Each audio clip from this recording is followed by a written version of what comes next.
people pay big money to hear speeches and gain this kind of knowledge.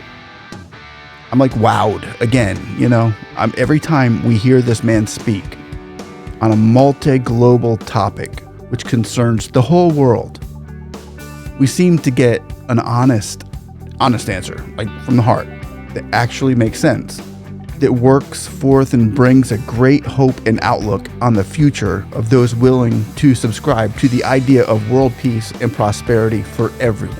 Now, Modi here draws a picture from the past to the vision of the future, like Picasso starting and finishing the Mona Lisa in 5 minutes.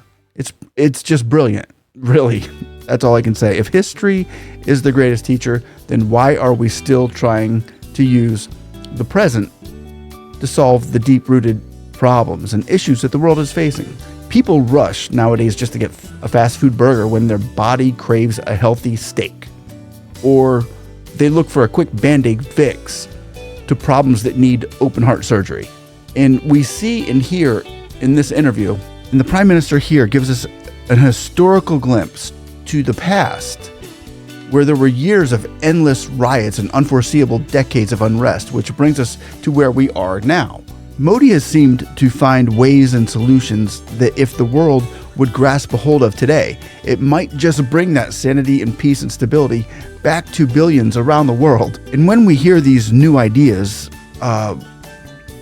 many of us agree with them, and some of us disagree, of course.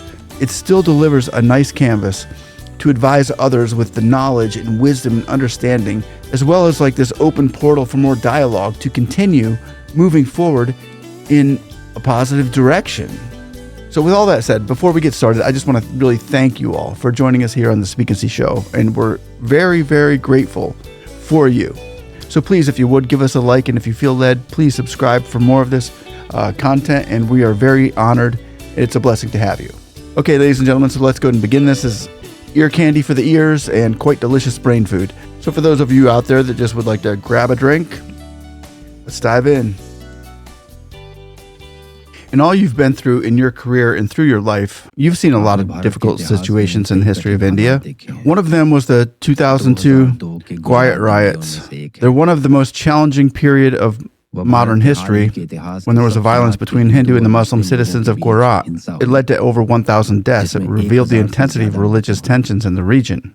You were, as mentioned, Chief Minister of Godhra at the time. Looking back, what lessons do you draw from that time? And we should also say that India's independent Supreme Court upheld twice, in 12 and 22, that you had no involvement in the violence of the 2002 Godhra riots. But I was wondering if you could speak on the broad lessons which you draw from that time.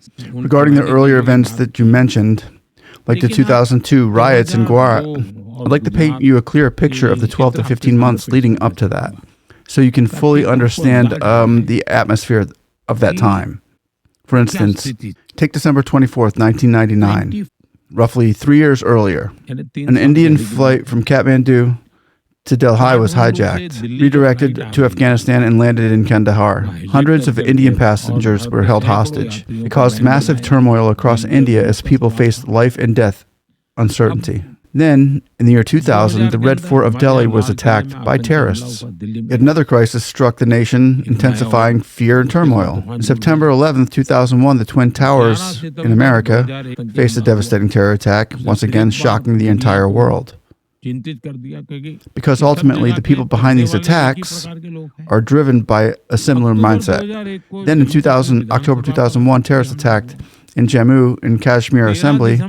Soon after, December 13, 2001, India's parliament was targeted. Within just 8 to 10 months, these major global terrorist attacks took place. Violent incidents that led to bloodshed and loss of innocent lives in such a tense environment. Even the smallest spark can ignite unrest. The situation had already become extremely volatile. In such times, suddenly on October 7th, 2001, I was given the responsibility of becoming chief minister of Gujarat. This was an enormous challenge. At that time, Gujarat was recovering from a devastating earthquake, the largest of the previous century, which had left thousands dead. My first major task as chief minister was overseeing the rehabilitation of survivors. This was a crucial task, and from day one after my oath, I immersed myself in it. I was a person who had absolutely no prior experience with government.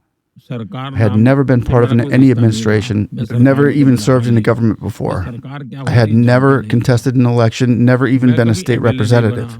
For the first time in my life, I had to face elections. On February 24th, 2002, I became state representative, a state representative, an elected representative for the first time. And it was only around February 24th, 25th, or 26th that I stepped into Gujarat Assembly for the very first time. On February 27th, 2002, we were seated in the Assembly for the budget session. And that same day, it had just been 3 days since I'd become state representative. And suddenly the horrific Godhra incident occurred. It was a tragedy unimaginable magnitude where people were burned alive.